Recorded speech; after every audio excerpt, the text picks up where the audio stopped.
Hello everyone, welcome to some basic tech, and today we will discuss about ChatGPT. Basically ChatGPT has launched in San Francisco in 2022, and it is launched by OpenAI. We are using this tool to do some more things apart from Google. So let's do it. How we can just sign up and how we can start using it. So before using it, we need to type chat gpt, or you can just see the website is chat.openai.com. So I'm just going to hit on this url, and there's a two option: first login and second is sign up. So let's do the sign up.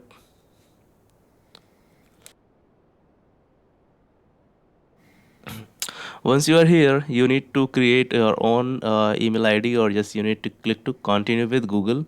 So I'm just going to click on it, and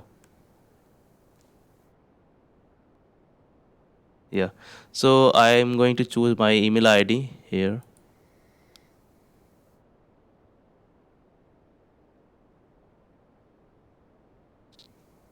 Once you choose your email id, it will ask about tell us about you. So you can choose your name and verify your phone number. I'm also going to type my phone number.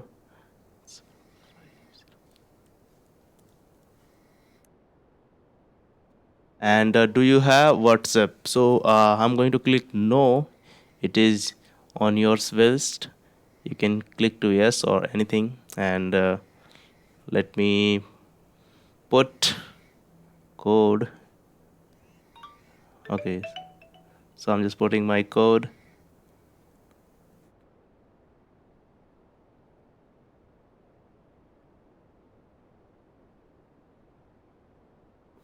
Now you can see we are on the dashboard. You can see all of things that we can use it.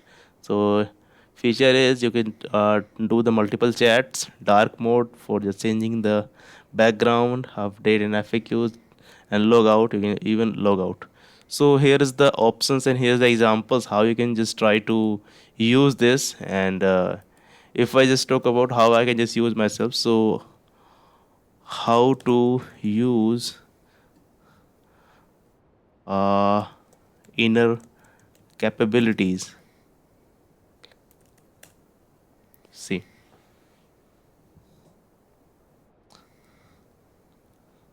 so it is going to type automatically. We don't need to do anything else. And if you want to stop generating, so you can just click on it, else it will generate the all sentences and all required things, and then it will stop automatically. So this is how we can just use ChatGPT in our laptop to enhance our skills and enhance content writing. You can do your blogs even. So if you want to do any blogs, then you can start with the chat gpt and work on it. Yeah, that's a very very cool idea to just do it. So yeah, so yeah, thanks for the watching. Have a nice day.